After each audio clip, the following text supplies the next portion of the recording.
morning, good afternoon, good evening, good whenever and wherever you are.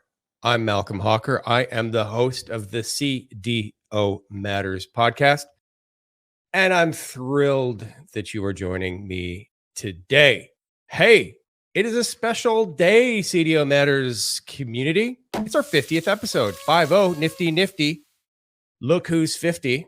And I know that saying because I'm north of 50. Don't tell anybody. I'm thrilled you're joining me today. And I do not have any guests because I couldn't invite 50 people. That's what I would have wanted to do. I would have wanted to invite all 50 and have clips from all the 50 guests, although it's actually slightly south of 50 because I do a number of podcasts where it's just me. But you get my point. It would have been a very, very crowded room. So it is just going to be me opining on our first 50 episodes.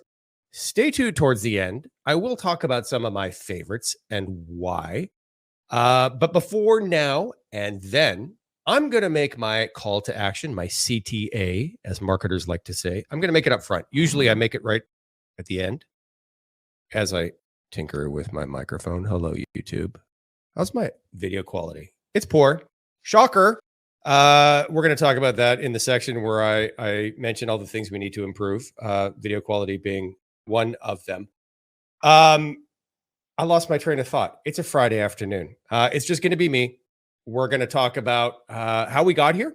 I'm going to share some insights in some of my favorite episodes. I'm going to talk about the things that I think we're doing well to serve this growing community. I'm going to talk about some of the things we're not doing that well and we need to improve on.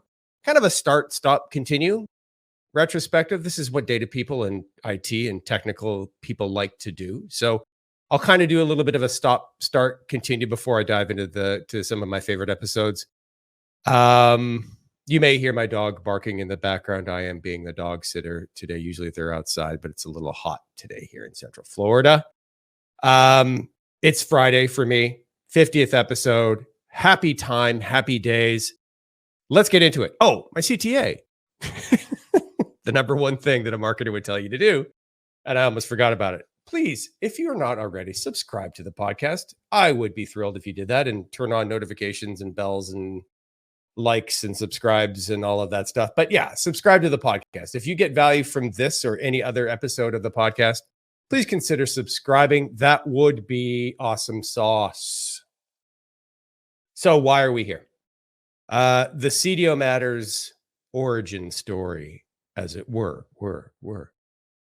Well, we're here because I'm passionate about helping CDOs. That is no joke. I worked for 3 years as a Gartner analyst. I've been a consultant in this space. I've worked for some large vendors, and I've developed a passion for data people. I've developed a passion for this industry, for this field. And I'm honestly, truly sincere about finding a way to help. Because there isn't anybody out there, folks, that does not see massive potential in this realm. We all we're talking a big game about, data for AI. We were talking a big game about digital transformations and big data, and data is the new oil, and data is incredibly valuable, and data-driven decision-making and data-driven cultures. And we just know there's incredible value in data. We know it.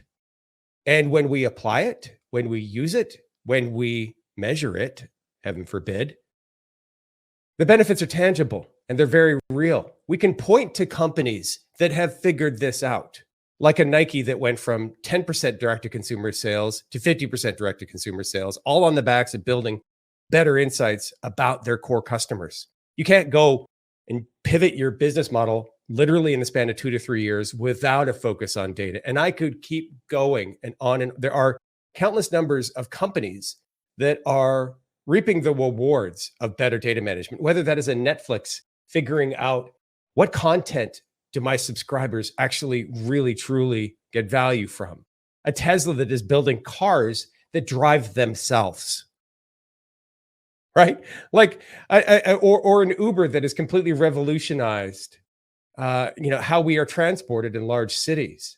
I could keep going. These are all data-driven companies, arguably many of them digital natives, but data-driven companies that are transforming some of the markets that they exist in. It could transforming in many ways how we live.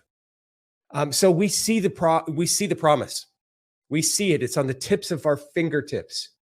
Every day we see the promise of data. If we could just figure out how to better manage it, better govern it, better measure it, better ensure that it's accurate and consistent and reliable. All the things that we do for a living, we know there's value here. We know we can be the driver of transformation and the driver of value for our organizations. Yet, and this is why I'm here, yet many of us continue to struggle. As the data tells us, most of us continue to struggle. What does that mean? Well, there's data to suggest that this is from a Randy Beans survey, not this year's, but 2 years ago. 24% of companies consider themselves data driven. That's gone up significantly in the last year, but I would argue that's because of the promise of AI. There's Gartner data or CDO survey would tell us that only 44% of companies actually 44% of CDOs believe they're providing tangible value for their organization. And that's a self-reported number, folks, right? The Dunning-Kruger effect is very real. We tend as human beings to have a bias that makes us think we're better at everything than we actually really are. So I suspect the number is actually far south of 44% of the CDOs that think that they're actually providing value to their organization. There's no shortage of data here. We know we can do better. We know there's a promise. We know there's an opportunity. We know we can do better. That's why I'm here. It's literally why I am here. As a Gartner analyst, I really struggled because what I saw day in and day out was that I was providing information about the things that we know work, that we know can provide value, that we know can help improve our businesses and improve decision making within our businesses. And I was providing a lot of those best practices, but frankly, they were not getting implemented. And I struggled to understand why. I still struggle to understand why so many of them were not getting implemented. But I came to the conclusion that there may be a better way of delivering the message. Maybe it's not just about inquiries with Gartner analysts that are frankly pretty expensive. Maybe there's a new audience. Maybe there are younger leaders out there that want these types of insights delivered in different ways. Maybe a podcast would help. Maybe having an active presence on LinkedIn would help. Maybe partnering with a company like Prophecy that gives me the freedom to create white papers and blogs and provide content in a lot of different ways, provide insights, provide best practices in different ways to help move the needle. That's why I am here. I'm here to help move the needle. I'm working on growing a podcast because I think that there's a generation of data leaders that prefers to consume their content this way. Maybe you're sitting right now in front of YouTube on a Thursday night after a long day at work. Maybe you're taking a run in the park and you're listening to this on some headphones. Maybe you're driving to work right now, for those of you who still drive to work. Whatever it is, I wanted to be able to reach more people and provide what I know. Because frankly, folks, I'm pointing to my head. This is real gray hair. I've learned through the school of hard knocks. I've run an IT function. I've run a data and analytics function. I've learned the hard way about what works and what doesn't work. And a lot of those insights were kind of hardened and augmented through my experience as an analyst, through my experience as a vendor, through my experience as a consultant. And I'm here to share what I know because I don't want you to have to make a lot of the same mistakes that I've made along the way. That's why I'm here. But I'm not going to joke. Of course, I work for a software company. The goal, of course, indirectly, not primarily, indirectly, is to build brand awareness for my company, Prophecy, of which I am eternally grateful. They give me just immense freedom to deliver my message how I want to deliver it and to say what I want to say. That freedom is much, much appreciated. And I hope it makes for better content and I hope it provides better insights. Because that's another reason why I'm here, which is there's got to be a better way. Not just the medium, right? Podcasts, white papers, blogs, not just using modern media, modern forms of communication, modern channels of communications, but a different message. And I think that there's something there because we've been doing the same thing over and over and over again. I would argue largely for the last 15 to 20 years, we have not fundamentally changed how we approach the business of managing data that much, if at all, for many companies. This beautiful piece of art and I'm holding up the DM Bach, is an amazing accomplishment. And the people who write it should be lauded and celebrated. And we should be very grateful that they do what they do, because that is an amazing book and it is an amazing foundation. However, it is in drastic need of an update. And I think that there are different ways that we could be looking at old problems. So DM Bach, Dama, amazing organization producing amazing content. Yet at the same time, I know from firsthand, being in the trenches, putting the shovel in the ground, doing the work, I know that some of the things that are recommended there simply are not that practical, nor are they scalable for an era dominated by AI. So what do we need to do to adapt? What do we need to do differently?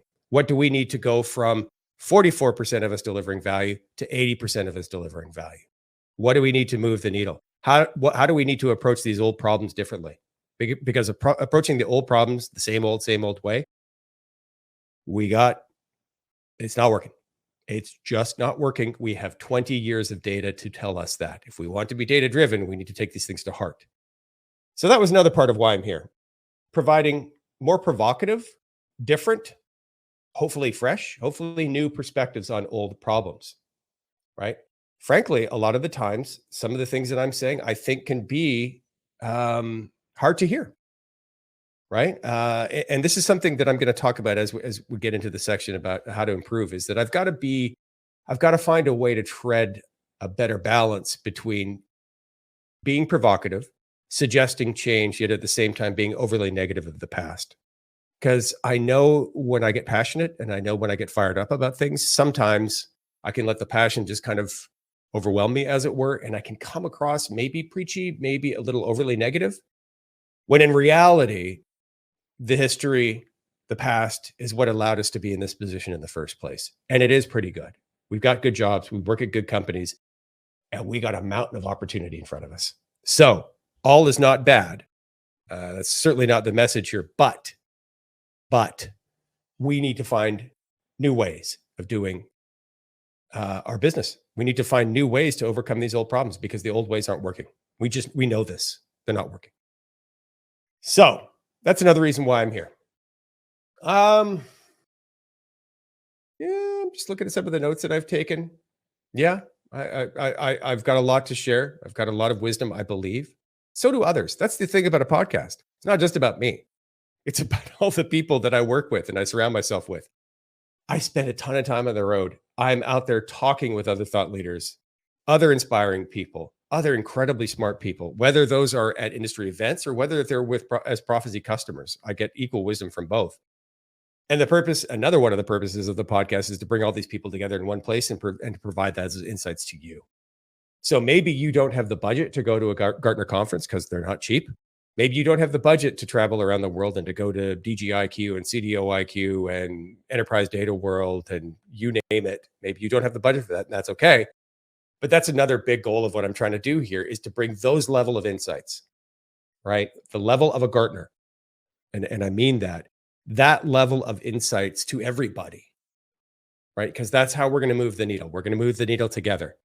And whether you're a CDO or a manager or a data steward, it doesn't matter what level you're at. If you want to help your company, if you want to grow your career, if you want to become a CDO, the goal here, one of the goals, is to share insights and share content that you would only get at kind of top tier data related events. It's a big part of what I'm doing here. I want to bring the Gartner experience. I want to bring the CDO IQ experience to everybody, regardless of your ability to pay for it. Because, hey, this stuff's free. All you got to do is click. So those are the high level goals. And I honestly and truly and sincerely hope that we're meeting them. I hope we are making a difference in the CDO in the data and analytics community. I honestly do. All right, I'll take a breath, if I may. By the way, you won't see this if you're just listening on one of the podcasts, but I have t-shirts now. I have merch.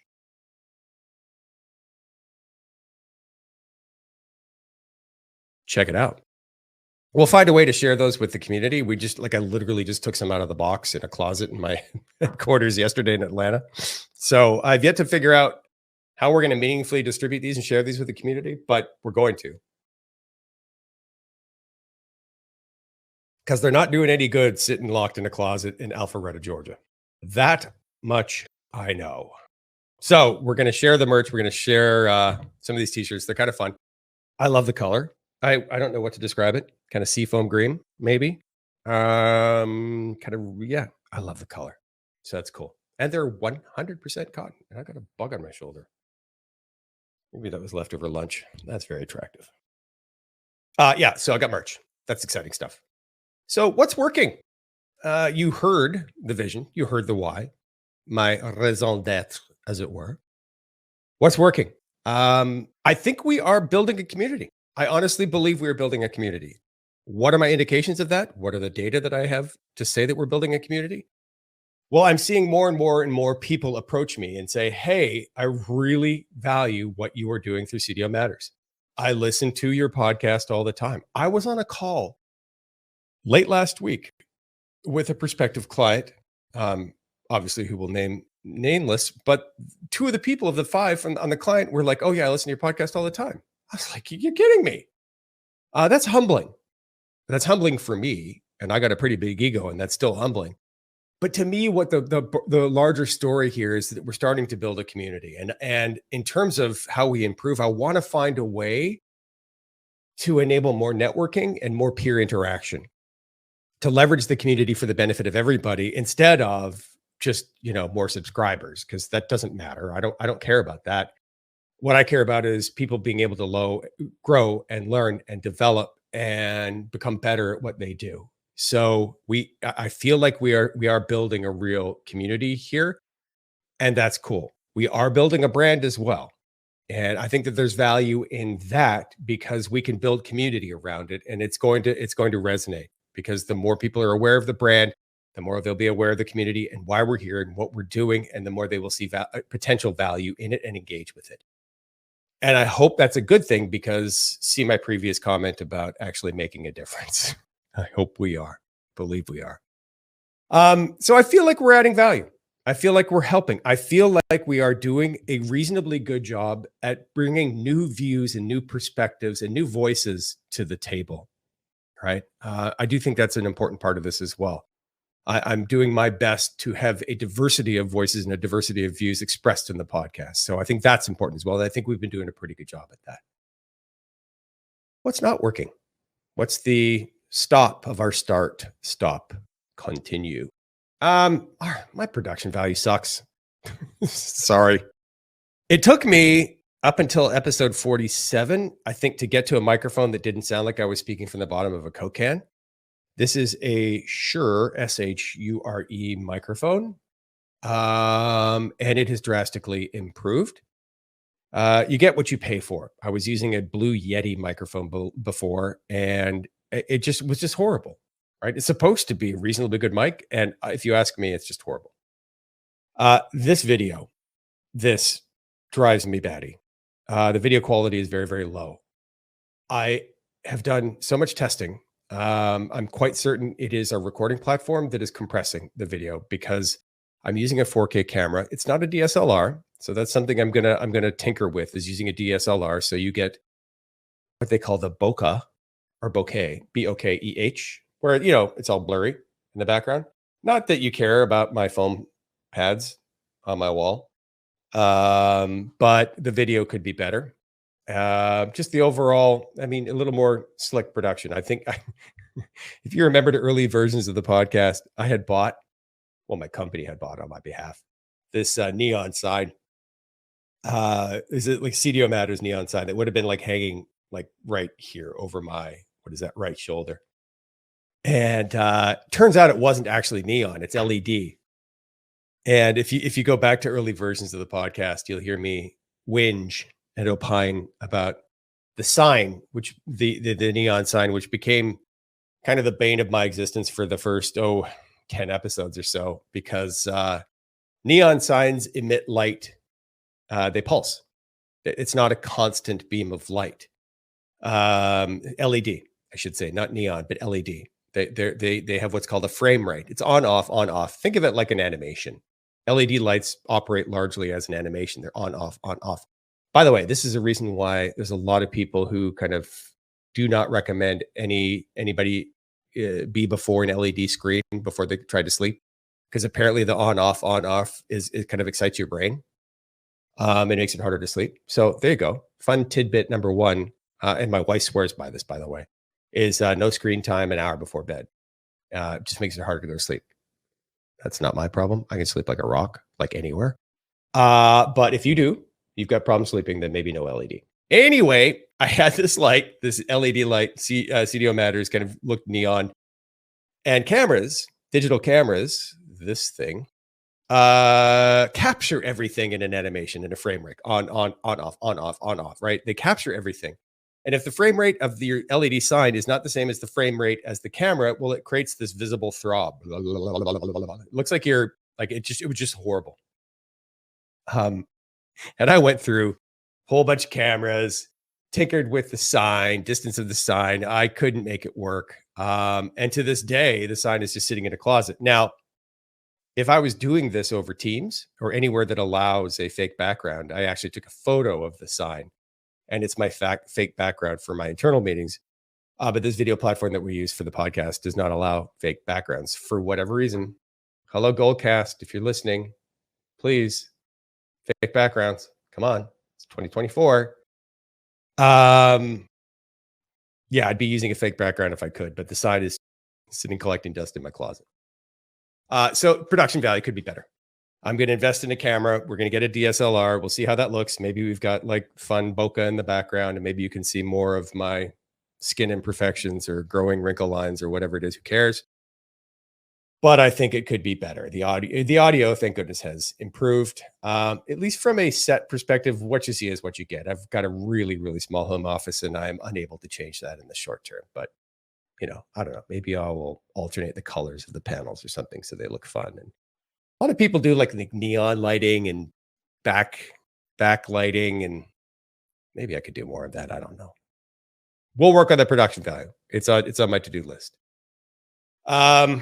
I think writ large, from a guest perspective and views perspective, we're doing pretty good, but I would like to focus on two things. More practitioners, more CDOs, more people that have a story to tell about how they overcame obstacles or barriers or challenges. I think we've been doing a reasonable job with that, but I'd like to focus a little bit more on that. Another thing I'd like to focus on is guests that have. My Canadian just came out. Did you hear that? Have. Ooh, wow. Why did my Canadian come out? It's so strange. Every now and then, it'll just pop out. Interesting. I would like guests that have. So strange, our brains. That have more interesting kind of insights outside of data. I'll talk about that a little bit more in terms of some of my favorite episodes, but I really like the idea of sharing insights around maybe complementary areas that aren't necessarily just about data, that would be useful and would be helpful. Maybe something like organizational theory or how to motivate people, right? Or how are more kind of sociology or philosophy or other kind of adjacent areas where you could see how applying that to data and analytics or to team leadership or to mentorship or to whatever else that we do as data leaders day in and day out, how that could be helpful. So I think I'd like to do a little bit more of that, because again, I think that will bring more of the kind of the Gartner-like, maybe even a TED-like feel to this podcast by focusing on some things that just aren't always all data all the time. Hopefully that makes sense. So those are some of the things that I look forward to doing. We've been great in our cadence. We have not missed. We've been publishing every 2 weeks for 2 years straight and have not missed. Well, once. We missed once. That gets to the what's working and to the quality of support that I have at Prophecy, the quality of support that I'm getting from Manesia, that I've got from others, that I get from Ivan, who edits these videos. Thank you all. Amazing job. We have not missed a beat. To me, that's incredible. Really incredible. What are we going to focus on a little bit more? I already talked about this. I talked about a little bit more practical insight. Talked about, more practitioner insights and what's working and what's not working. Um, Community driven content. Sorry, I'm referring to some notes that I took before the beginning of this. Community driven content. I think that that's a way that we could differentiate ourselves. How do I find a way to integrate some of the content and interactions and insights that I get through LinkedIn or through our monthly live event? By the way, shameless promo. Third Friday of every month on LinkedIn, we do CDO Matters Live. And I have people interact with me there. I have people interact with me at industry events. I have people interact with me all sorts of different channels. And how do I bring those interactions into this?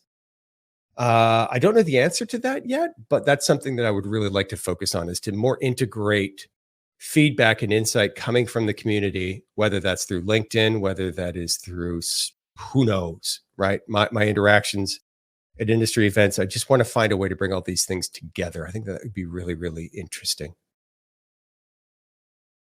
All right. Let's talk about some of my favorite episodes. Now, I wasn't going to do this. It's kind of like a parent talking about their favorite kid.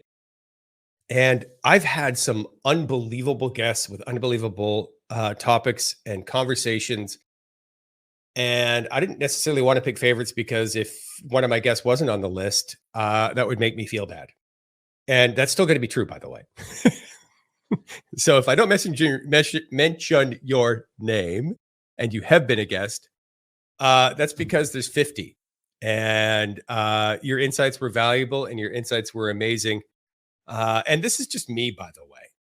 This is just my preference as a consumer of media, not any sort of critical evaluation of things like, clicks or the number of downloads. I'm not talking about what's been more downloaded, what's been listened to the most, what's been commented on the most on social media. I don't care. Well, I mean, I do care about those things. I'm tracking those things. But for the sake of today, this is my perspective as a consumer of the media, as a consumer of the insights. When I'm putting myself in the shoes of being a CDO and wanting to learn and wanting to grow and getting value from my investment in 30 to 45 to 60 minutes every other week by consuming the content, that's the perspective I'm giving. So to all of my guests, thank you, thank you, thank you. I could not do this without you. You provide incredible value to our community. You provide incredible value to your companies. And it is literally my honor. And I am humbled by the fact that you have donated your time to us and that you're affiliated with us in this community. And thank you. Thank you. You are brilliant. And I appreciate you. Favorite episodes. I'm going to go into kind of genres, themes, and then maybe call out a few episodes within each of those key themes. I already touched on this, but one of my favorite episodes tend to be things that aren't about data. Like, oddly, right? Like, wait a minute, hold on. This is a podcast about data leadership, and now you're talking about not data. Well, yeah. And I don't know why. Maybe it's because I consume so much content about data that I just find the other non-data related things refreshing. Perhaps. I don't know. It's just me. Like I said, I'm a consumer as well as a creator, and I like to learn about interesting things. So some things to me that have jumped out. Dear friend Dan Everett talked about. I should have the episode numbers, but you can search if you're interested in looking back.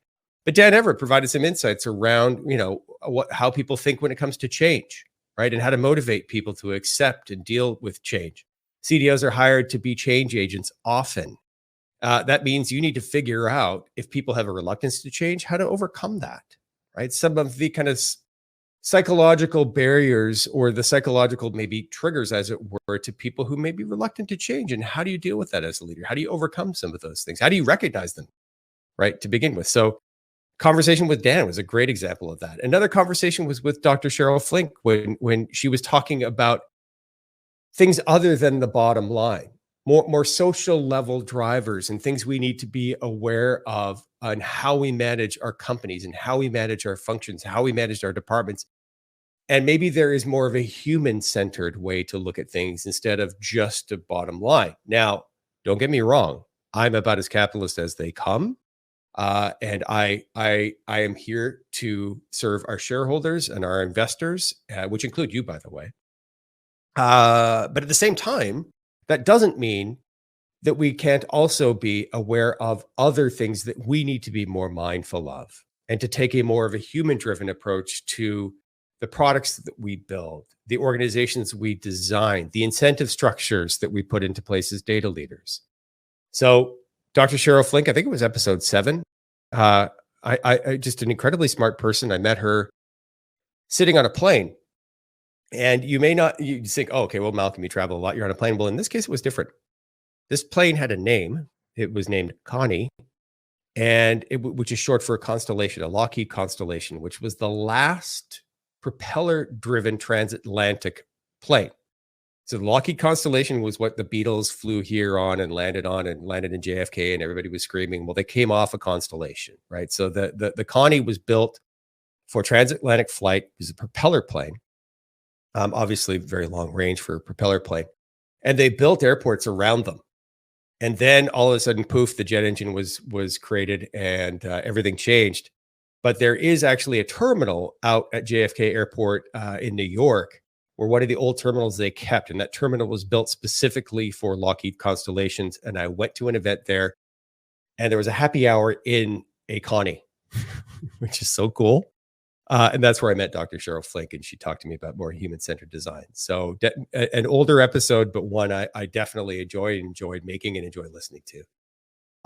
Lastly, Chris Wiggins, the chief data scientist of the New York Times and a Columbia professor of mathematics, was talking about a lot of the kind of the early days and how did we get to where we are, the story of data, the origin story of data, as it were, and why some of the things are the way they are in our world. That conversation with Chris Wiggins was fascinating. He's a prolific author, chief data scientist of the New York Times, super smart guy. Not necessarily about data; it was a little bit more actually about history than anything else. But again, a breath of fresh air and a different perspective on things that I really appreciated. So that's one genre of some of the my top episodes. Another one is maybe because I view myself as a bit of a maverick, a provocateur, as it were, is senior leaders and CDOs just calling it like they see it, right? Like just no holes barred. I'm going to call it like it is. I'm going to tell you like it is. And I've had a few episodes that jumped out at me. Mark Steuss is one where Mark just does not pull any punches whatsoever and does not sugarcoat anything and just calls it like he sees it. And particularly when it comes to data science functions, and the value that a lot of people are yet to realize from data science functions. Mark Steuss, boy, he does not leave anything in the bag, as it were. That's a kind of a golf metaphor, but he just kind of calls it like he sees it. Alison Seygraves, very much the same way. So ex-chief data officer of M&T Bank. Alison was certainly a breath of fresh air. Really enjoyed my conversation with her, but another one where we got into a bit of a rant back and forth about some of our challenges with data literacy and a few other things. I've really appreciated Allison's perspective. Super smart individual. Renee Lottie as well, ex-CDO, multiple companies, multiple Fortune 100 companies, CIO, CDO, again, just kind of calling it like it is. My favorite conversation with Renee Lottie was, her experience, sharing her experiences around building a data field of dreams, like investing in just a lot of money and massive infrastructure and a cloud migration and data and analytics infrastructure and just the story around that. I really appreciated Renee, super smart person and sharing just a ton of insights. Definitely an episode worth checking out. Salim Khan, an old friend of mine from back in the day. He shared a lot of really interesting insights for companies where data is your product.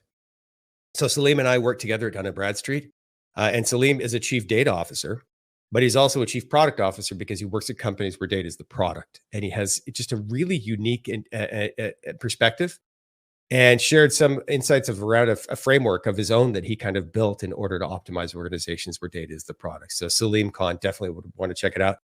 Lastly, my friend, the rebel of data governance, the disruptor of data governance, prolific writer and author, writer of the novel novel. Is it correct to say that? The book, Disrupting Data Governance, Laura Madsen. Just a breath of fresh air. Laura's so smart. Again, calls it like she sees it. No, just does not hold back. Calls it like she sees it, and basically says we need to kind of blow up governance, at least in its old form, and start fresh. Kind of like cleaning out a garage. You got to bring everything out of the garage. It's going to get a little messy before it gets a little clean. But Laura Madsen, just a breath of fresh air, and yeah, just calling it like she sees it. Really enjoyed my conversation with her. Theme number 3, and this is going to sound little egocentric, but I have enjoyed the podcast where it's just me doing this, like without any guests. One of the reasons why is not because I'm an egomaniac, but because I've had multiple people over time tell me that when I'm doing solo podcasts, I come across as more authentic and I come across as more real, as it were. And I think that's, pardon me, I think that's natural. When I am interviewing somebody, I tend to be on my best behavior and I don't want to be too provocative or, excuse me, too combative. So I am a little more measured and I do have things that I want to focus on, right? With all of my guests, we do have, it's not scripted but we do have a few topics that we agree that we're going to talk on in advance. Very few of my conversations are just totally zero agenda, zero idea of what we're going to talk about. Cause I don't want to put anybody in their back foot for the entire conversation. So yeah, I suspect that I'm a little more metered, a little more measured, a little maybe on my better behavior when it comes to my guests, and perhaps the kind of the raw, unfiltered aspect of me when I'm doing a solo gig is better. Case in point, see my 2 episodes, one related to data culture and another episode called The Data Fabric Demystified, which interestingly has been one of the most popular of the podcasts. And I think it's because I'm calling it like I see it, and I am just giving you raw and filtered perspective that you probably wouldn't hear just about anywhere else, right? There's not a lot of other people out there talking about some of the challenges we have from a data culture perspective, right? And I know that I'm provocative, and I do know that I've got unique perspectives because I just don't hear it anywhere else. I just don't hear a lot of the things that I share anywhere else. Whether that's talking about my concerns about the data mesh, whether that's talking about my concerns about challenges we have related to data culture or data literacy, and on and on. I do have some fairly unique perspectives here. And I think when I'm given the freedom to discuss them solo, that comes through. Lastly, my last kind of favorite genre is just good old best practices, right? Let's give you information you need in order to succeed as a chief data officer. There's a lot of these episodes. It is the kind of the key connective tissue, as it were, in regards to our podcast. So there's a lot of these. There's a lot to mention, but I'll call out a few. One, my dear old friend, the data whisperer, Scott Taylor, talking about the importance of data storytelling. Don't use jargon, don't use lingo, just tell a story. Tell a story in a way that is compelling. Stories have an arc and follow an arc. And some of the things that we may not think about a lot day in and day out when we're running a data function, but data storytelling. And Scott does it better than anybody else. He's the only guest we've had twice because he's my buddy, he's my pal. But he does have a valuable, incredibly valuable story to tell around storytelling. That's another example. Samir Sharma, another friend of mine, talking about data strategy, talking about the importance of data strategy, the things we need to get right when it comes to data strategy. Kyle Winterbottom talking about recruiting and building and managing data and analytics functions and the reality that is out there today in terms of trying to find a CDO job. It's a challenge. There's a lot of people who are applying and not very, very many jobs. I found the insights that Kyle brought to the table incredibly insightful, and they would be for anybody who wants to build a career around data and analytics and how to pilot your career and manage your career in a way that best positions you to succeed in our industry. So another great example. Lastly, arguably the GOAT, one of the GOATs in the data and analytics space, I would argue, and I said this in a post on LinkedIn, Doug Laney, another friend who wrote, I would argue, the #1 book for any data and analytics leader, a book titled Infonomics. If you have not read it, by Douglas Laney, Leney, You absolutely positively must read that book. If there was one and only one book that you would read as a data leader, that would be the one that I would recommend. Doug has an insights and intelligence that is unbounded, super smart, tells a good story, well articulate, great speaker, great writer, knows his stuff, been around the block.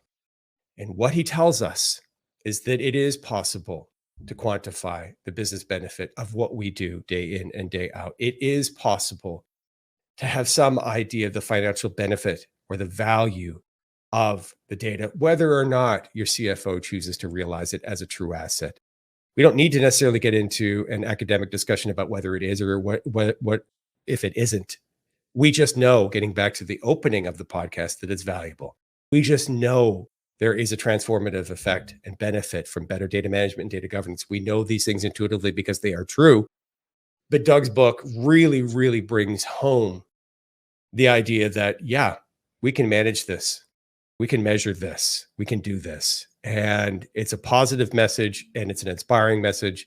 And I was so grateful that Doug would take the time to be a guest on the podcast. I think he was guest number 4. I put him really early because to me, it's so important.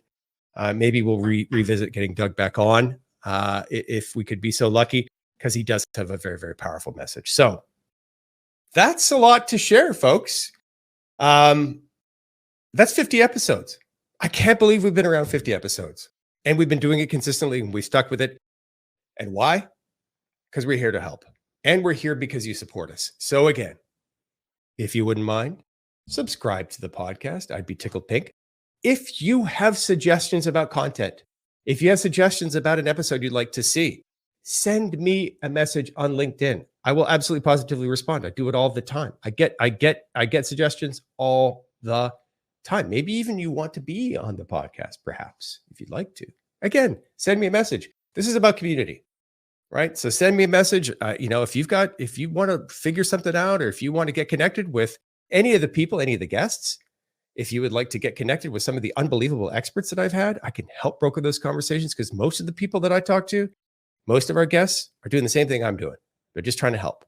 So I look forward to another 50 episodes over the next couple of years. I hope sincerely that I'm helping add value and I'm helping you become a better data leader, a better data practitioner. That is my sincere goal, and I hope we are moving the needle. All right, y'all. With that, I will be taking a short summer break, probably a couple of weeks, because I am this close to jumping on a plane to go to London to spend a week in London. And I'm going to try to take maybe a little bit of R&R after that, because I'm kind of burnt out. But hey, we will be back shortly.